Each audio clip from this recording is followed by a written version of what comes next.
It's extremely rough, extraordinarily rough. It's the roughest track I've ever been on. Most of it's on the straightaway, so it's not. I mean, it's certainly rough in the corners as well. Most of it's on the straightaway. Maybe if you could just pave the straightaway, you can leave the turns. I'd be good with that. Okay.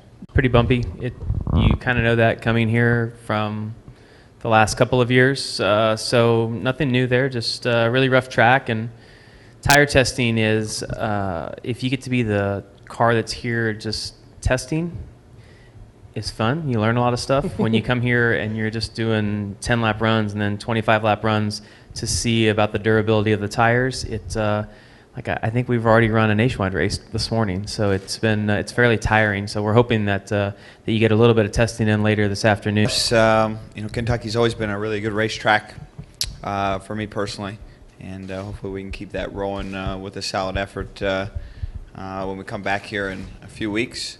I think we have good speed, which is where you start, and hopefully we can keep that speed when it counts, like I said, when we come back. But it's a unique track. It's got unique transitions to it, unique bumps. There really is no other track like Kentucky, and I think that's a good thing. I think we kind of fall into some of these cookie cutters, and although Kentucky's a 1.5 mile track, there's not another one like it, and I can appreciate that about it. Talk about one of the race lanes on the schedule for Sprint Cup. The surface this rough, you would expect a lot more fall off. You have some, but not a lot. And I think Goodyear has a really good tire for here, and they've done a good job.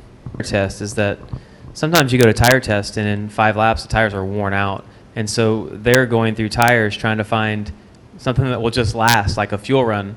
And everything that I've had in my car, there hasn't really been a wear issue. They just have been trying to get the temperatures down a little bit, and then just asking about the drivability of it. So this has been, I think, a really successful test for Goodyear because wear doesn't seem to be an issue. There is some give up, and some of the sets give up more than others. But overall, it seems like they're just kind of buying a little bit of insurance right now with the cars this year. Make so much more downforce, and it sounds like they're more worried about it on the straightaway than what they are on the corners. And this reminds me of like a Fontana where it's really rough, and where we saw the left rear failures at Fontana. I was a little bit concerned about that coming here because it's a lot bigger bumps here than what we have even in Fontana. So, but it's been really good. So, I just feel like the cars at tracks like this are more in the driver's hands. Is what makes it good. It's not. It hasn't been paved in. When was it paved last? 2002. Yeah, it's been a long time. So I think the surface itself is probably what makes it better than other places, and the fact that the tires. There's nothing more frustrating for us than to go to a track and qualify on 20-lap old tires because they're faster than brand new tires. It's a great feeling to be able to come in and put new tires on and know that you're going to go faster. And the track surface allows you to do that, and it really hasn't mattered what we've put on today. Sticker tires have been better than older tires. So the track has a good fall-off rate, and I remember in this race last year I restarted 8th with 20 laps to go or 25 laps to go, and could have won in about 2 more laps with Matt Kenseth, who had stayed out at that point. So that's ultimately you want, is a track that you have a little bit of strategy, and the guys that stay out take that risk, and some of the guys can hang on, some of them can't. And it's fun, I think, when guys pull out and they're 10 cars back and they've got tires on and they're quicker. That's when you see good passing. The track that's really rough, the box is a lot bigger, and you're really chasing the mechanical grip more, and you're going to see guys that have really good cars and guys that don't. I don't know that I necessarily agree that any one of the top 20 drivers can necessarily drive through a bump faster than the other one. I think certainly some drivers, every driver is good at certain tracks, and they have, they tend to find lines, maybe it suits their driving style, but it also opens it up for the teams as well. I think the teams their sandbox is a lot bigger as well, and what they can do with a car and how they can get it through the bumps and how they can get it around the racetrack. And you'll see a lot of, and I think that's good because you'll see a lot more passing because of that. John? Yeah, I think as a team, we've never come here and ran poorly, even back in the nationwide days. So this is a track that I just associate with good runs. And good runs are always a lot of fun and make you excited to go back to that place time over time. To drive Jeff Gordon's Cup car here in 2008, He was doing an appearance up the road, and he couldn't make it in the morning, so I drove it in the morning for him. And I remember thinking, oh my God, the cars are bouncing around and really evil. And like anything else, I don't think the track got any smoother, but the cars evolved, they advanced, and the ride height rule is kind of that next evolution. I think right now the cars are as smooth, if not smoother, than what I can ever remember them being at the bumpy tracks.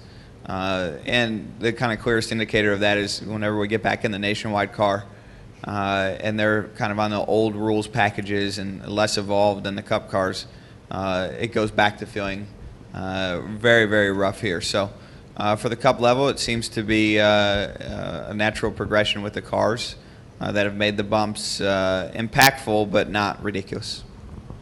Yeah, having bump stops now versus coal mine springs and some of the changes have definitely helped. But it really, still a lot of it comes down to how the car is set up. I mean, we're here today, I'm driving back and forth between, two different cars set up completely differently. One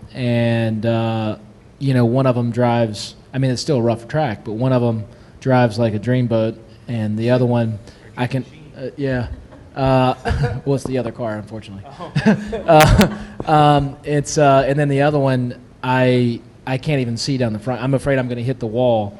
It's so rough. I can hardly see the wall going through the front stretch because my head's bouncing back and forth between the headrests so violently. No, my Cup car. Yeah, we're between, two of the Cup cars. Yeah, yours is clearly driving a lot better than this one. We were working on it. We're just trying some different stuff. But it's so violent that I can't even see the wall in the front. I have to run the low line just because I'm not sure if I'm going to hit it. That's how violent it is. And then the other car, I go through them, and it's bumpy, but it just kind of floats through them. So, it's more than just the rule package, is how the car is set up. Obviously can dramatically affect the ride quality of the car. Danny, you got anything? Good? All right, gentlemen, thanks very much.